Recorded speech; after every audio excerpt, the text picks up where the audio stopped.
বন্ধুরা, শুভরাত্রি। আর আমি চলে এসেছি রান্নাঘরে। আর আমার জানো তো সবসময় তোমাদেরকে রান্নাঘরে বেশিরভাগ দেখাই।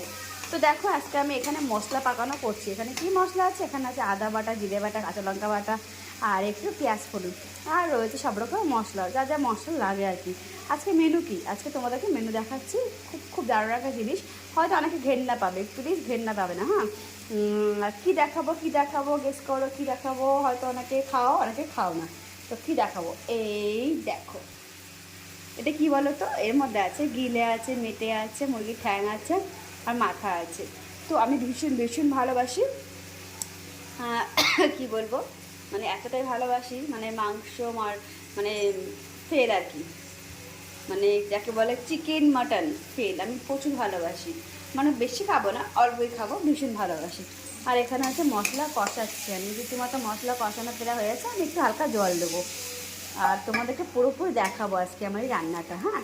তো তোমরা পুরো দেখতে থাকো। আর জানো তো অনেকেই, মানে বেশিরভাগ, তো দেখো এখানে আমার আলু ভাজা হয়ে গেছে। আমি আলুটা একটা দিয়েছি কারণ শুধু রাত্রিরে খাওয়ার জন্য।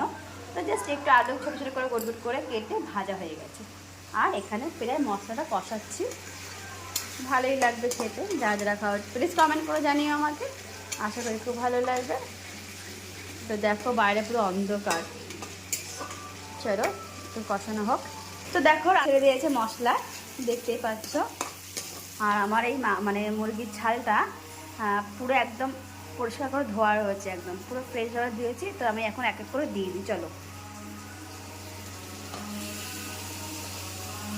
বেশি না, অল্প এখানে। তো রাত্রিরে আমাদের 3 জনের জন্য একদম পারফেক্ট।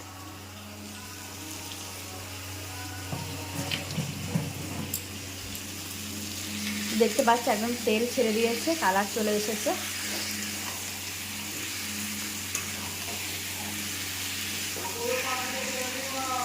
তো দেখো আমি পুরো মাখিয়ে দিয়েছি একদম। আর যেহেতু মুরগির ছালে প্রচুর পরিমাণে তেল বের হয়, আর আমি যতটা পরিমাণে তেল দেওয়ার আমি দিয়েছি এর মধ্যে মশলা পাকানোর সময়। আর এই মানে মুরগির ছাল দিয়ে মানে অনেকে তেল বের হয়। তো তোমরা যারা রান্না করবে এরকমভাবে, তো তারা বেশি তেল দেবে না, তারা খেতে পারবে না। যেহেতু চর্বি, যেহেতু তার জন্য দেখো বুঝতে পারবে তেল বেরানো শুরু করবে। তো চলো এটা একটু হতে থাকো। আর খুব দারুণ একটা গন্ধ বেরিয়ে গেছে। তো চলো একটু ভালো করে মাখিয়ে নিই, মানে আলু দেবো না। আর আমি দেখো মেটে আমি এখানে কাটিনি, একটু গোটা গোটাই রেখেছি। রাত্রিরে আর 3টে মানুষ, আর মেয়ে হয়তো একটু মেটে খাবে। তো চলো হতে থাকুক। আর তোমরা যারা এইভাবে রেসিপিটা করবে, প্লিজ প্লিজ একটু দেখো, ভালো লাগবে একটু করে খেলে। যারা ফেলে দাও আর যারা খেতে চাও না, তাদেরকে বলছি একটু করে দেখো। মাংস ফেল, একদম মাংস ফেল রান্না। তো চলো হয়ে হোক। তো দেখো বন্ধুরা, তেল কত বের হচ্ছে। আর আমি হালকা একটু আঁচ দিয়েছি, তো বুঝতেই পারছো। আর এই তেলটা বের হচ্ছে, দেখো কত তেল বের হচ্ছে, দেখেছো? দেখো ওই জন্য বলি যে সবসময় মুরগির ছাল যারা করবে একটু তেল কম দিয়ে করবে, কেন প্রচুর তেল বের হয়। আর খাওয়ার সময় গা গলিয়ে ওঠে, বুঝেছো তো, অতিরিক্ত তেলের জন্য। তাই যখন পেঁয়াজ মানে মশলা কষানোর জন্য যতটুকু পরিমাণে দেওয়া দেবে, অল্প দেবে, ঠিক আছে? অল্প দিলে আর ভালো লাগবে। আর কী বলবো, যেহেতু এর মধ্যে গিলে মেটে আছে, মেটের দরকার নেই, গিলেটা আছে যেহেতু শক্ত, তাই না? আর মাথাটা জন্য আমি একটু জল দিয়ে দেবো, কারণ এটা তো একটু সেদ্ধ হতে হবে, বলো, মুরগির ছাল অত লাগে না। তো দেখো আমি একটু পরিমাণ মতো একটু জল নিয়ে নিয়েছি, একটু জল দিয়ে দেবো। এই জলটুকু দেবো, এইটুকুই ফুটবে। এই ফুটলে আমার গিলেটা মানে আর কি সেদ্ধটা হয়ে যাবে। তো আমি জাস্ট এই জলটুক দিয়ে রাখলাম। এই জলটুকুই আমার গিলেটা সেদ্ধ হবে। আর যখন সেদ্ধ হয়ে যাবে তখন জলটা একদম টেনে শুকিয়ে যাবে, তারপরেই ব্যাস আমার রান্না কমপ্লিট। তারপর একটু ফুটলে পরে আমি আলু ভাজাটা দিয়ে দেবো এর মধ্যে। তো চলো হতে থাকুক। তার জন্য আমি একটু ঢেকে দেবো,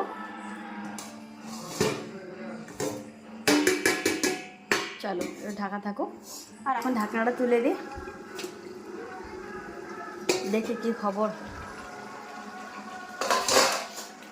তো দেখো জল অনেকটা টেনে গেছে, বুঝতে পারছো, অনেকটা টেনে নিচ্ছে জল। তো আমি এখন আলু ভাজাটা দিয়ে দেবো।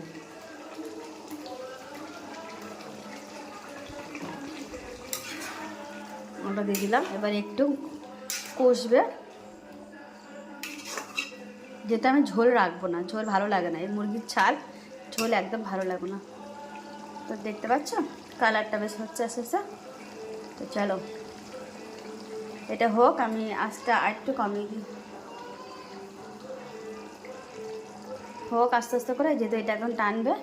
বন্ধুরা কালারটা কেমন লাগছে, জলটা একদম টেনে নিয়েছে, আর দেখো দারুণ লাগছে, দেখতে পাচ্ছ অনেক তেল বেরিয়ে গেছে। ও বাবা কি চাইছো, তো বুঝতেই পারছো। আর এটা আমি আলগা আঁচ দিয়ে করেছি। আর এখন আমি দেবো এর মধ্যে একটু গরম মশলা, এই হলো গরম মশলা। তো চলো আমি একটু পরিমাণ মতন একটু গরম মশলা দিয়ে দিই। তো এই হলো গরম মশলা, সামান্য, বেশি দেবো না, যেহেতু খুব একটা তো এর মধ্যে মুরগির ছাল নেই, তো অল্পই দেবো। তেল অনেক বেরিয়ে গেছে, যেহেতু এক হাতে ফোন না, আর যেহেতু কড়াই ধরতে পারছি, তাই কড়াইটা একটু নড়ছে, কিছু মনে করো না। তোমাদের নতুন একটা রেসিপি রান্না করার জন্য উৎসাহ বেরিয়ে আমি করলাম, যে হয়তো একটু ভালো কমেন্ট করলে হয়তো ভালো লাগবে, একটু ভালো কমেন্ট করো, যে কে কে খাও, যে খাও না তারা একটু রান্নাটা করে দেখো যে কতটাই ভালো লাগে। তো চলো আমি নামানোর আগে একটু মিষ্টি দিয়ে দেবো এর মধ্যে একটু, তারপর নামিয়ে দেবো। তো চলো, তো তোমরা জানো রান্নাবান্নার মানে যারা করে তারা জানে যে একটি স্বাদের জন্য কী দরকার, এইটা একটু সামান্য মিষ্টি। দেখো সামান্য একটু মিষ্টি দিলাম, এটা দিলে একটু স্বাদটা ভালো লাগে খেতে। যেহেতু আমরা এইভাবেই খেয়ে এসেছি, আমার মা এইভাবে রান্না করতো। তো বন্ধুরা চলো, আমার রান্না একদম কমপ্লিট, এবারে আমি এটা নিচে নামাবো, তো তোমরা দেখো। তো এটা আমি এক হাতে এই থালাটার মধ্যেই এখন ঢেলে দিই, এটা আমার রান্না একদম পুরো কমপ্লিট। আমি এখন গ্যাসটা বন্ধ করে দিই, চলো বন্ধ করে দিলাম। চলো তাড়াতাড়ি চলে আসো, এক হাতে কাজ করছি তো, পড়ারই কথা। দেখো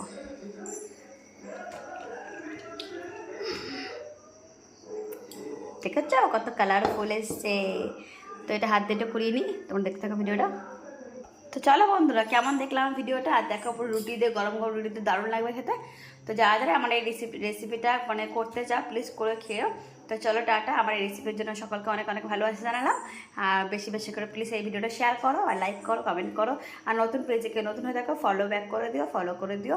তো চলো টাটা, বাই বাই, সকলে ভালো থেকো।